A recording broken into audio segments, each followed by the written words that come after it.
నమస్తే, నేను మీ శివకృష్ణ బోరాడ.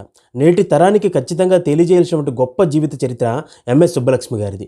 బాల్యంలో అత్యంత పేదరికం చేత తినడానికి కూరగుణాలు లేనటువంటి పరిస్థితుల నుంచి ప్రతిరోజు కూడా పక్కింటి నుంచి రకరకాల వాసనలు వస్తుంటే అమ్మ ఇప్పుడు కూడా గింజన్నం చారన్నం పెడుతుంటే అమ్మ నాకు కూడా కూరతో అన్నం పెట్టామని చెప్పి ఏడ్చినటువంటి మహాతల్లి. అలానే పక్కింటి పిల్లలందరూ కూడాను రకరకాల పౌడర్లు ఫేస్కి రాసుకుంటుంటే ఈ పిల్ల పాపం తన దగ్గర ఉన్నటువంటి పేదరికం చేత ఇంటికి వాడుకున్నటువంటి సున్నాన్ని చెంచాతో తీసుకొని తన ముఖానికి రాసుకుని ఎంఎస్ సుబ్బలక్ష్మి గారి పౌడర్ కోసం అని చెప్పి ప్రతిరోజు కూడా ఇంటి గోడను గీస్తున్నప్పుడు అమ్మ బాధపడి ఈ విషయం కనుక ఇంటి ఓనర్కి తెలిస్తే ఇల్లు ఖాళీ చేస్తారని చెప్పి ఆ పిల్లను కొట్టినప్పుడు ఏడ్చినటువంటి సంఘటనలు ఇవన్నీ మనం చదివినప్పుడు విన్నప్పుడు మన కళ్ళ నీళ్ళు వస్తాయి. అలానే అంత పేదరికం అనిపించినటువంటి ఆ మహాతల్లి పెరిగి పెద్దదైన తర్వాత తనలో ఉన్నటువంటి ప్రతిభను గుర్తించి దాన్ని మరింత పదును పెట్టి విపరీతంగా శ్రమ చేసి అనేక సినిమాల్లో పాటలు పాడి అదేవిధంగా అనేక భక్తి పాటలు, త్యాగరాజ కీర్తనలు, హనుమాచారి కీర్తనలు, అలానే సహస్రనామ స్తోత్రాలు ఇలా ఎన్నో గొప్ప గొప్ప పాటలు మరియు ఆధ్యాత్మిక సంగీతాన్ని కూడా మనకు అందించినటువంటి మహాతల్లి నేటికి కూడా ఆమె పాటలు వింటూ ఎంతో మంది పరవశిస్తున్నారు.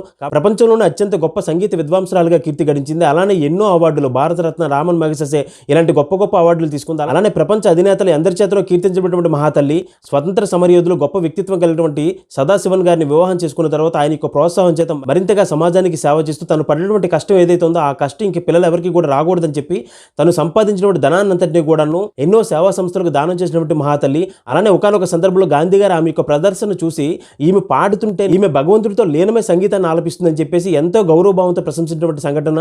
అదేవిధంగా ఒకానొక సందర్భంలో నడిచే దేవుడిగా పిలువబడేటటువంటి చంద్రశేఖర పరమాచారి గారు విశ్వశాంతి కోసం బోధించినటువంటి జ్ఞానబోధ అయితే ఉందో ఆ జ్ఞానబోధను పాట రూపంలో ఐక్యరాజ్య సమితిలో పాడి ప్రపంచ దేశాధినేతలందరి చేత కూడా ప్రశంసలు అందుకున్నటువంటి గొప్ప తల్లి ఎంఎస్ సుబ్బలక్ష్మి గారు. అలానే న్యూయార్క్ టైమ్స్లో తన గురించి గొప్పగా ప్రచురించినటువంటి గొప్ప సంఘటనలు. అదేవిధంగా ఒకానొక సందర్భంలో ఇంగ్లాండ్లో తన యొక్క ప్రదర్శన చూసి ఇంగ్లాండ్ యువరాణి ఎంతగానో తన్మయత్వం చెంది ఆమెను ప్రశంసినటువంటి సంఘటన. అలానే హెలెన్ కెల్లర్ అని చెప్పి చిన్నతనంలోనే కంటి చూపును అలానే చెవి వినికిడిని పోగొట్టుకున్నటువంటి మహాతల్లి. అయితే ఏంటంటే కొన్ని సందర్భాల్లో కొంతమందికి కొన్ని లోపాలు ఇచ్చినప్పటికీ కూడాను భగవంతుడు గొప్ప శక్తిని ప్రదర్శిస్తారు.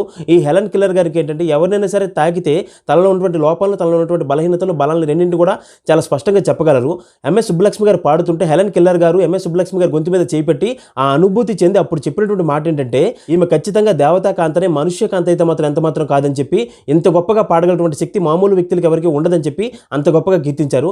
అలానే ఎన్నో సందర్భాల్లో మన భారత రాష్ట్రపతి అయినటువంటి అబ్దుల్ కలాం గారు ఎంఎస్ సుబ్బలక్ష్మి గారిని ప్రశంసించడం జరిగింది. అదేవిధంగా ఆమె శరీరం విడిచిపెట్టినప్పుడు రాష్ట్రపతిగా ఉన్నటువంటి అబ్దుల్ కలాం గారు స్వయంగా అక్కడికి విచ్చేసి ఆమె పాడిన మోసి కళ్ళ నీళ్లు పెట్టుకుని మా అమ్మతో సమానంగా భావించినటువంటి తల్లిగా చూసినటువంటి ఎంఎస్ సుబ్బలక్ష్మి గారు ఈరోజు నాకు దూరం అయ్యారని చెప్పేసి కళ్ళ నీరు పెట్టుకున్నారు. ఎంత గొప్ప మహాత్ముల చేత కీర్తించబడినటువంటి స్థాయికి అంత పేదరికం నుంచి వచ్చి అంత గొప్ప కీర్తి గడించిందంటే ఎంత కష్టపడిందో ఆ కష్టాన్ని మనం నేటి తరానికి ఖచ్చితంగా తెలియజేయాలి. అలాంటి గొప్ప వ్యక్తుల జీవితాలను పిల్లలకు తెలియజేసి మంచి సమాజాన్ని తీర్చిదిద్దుదాం.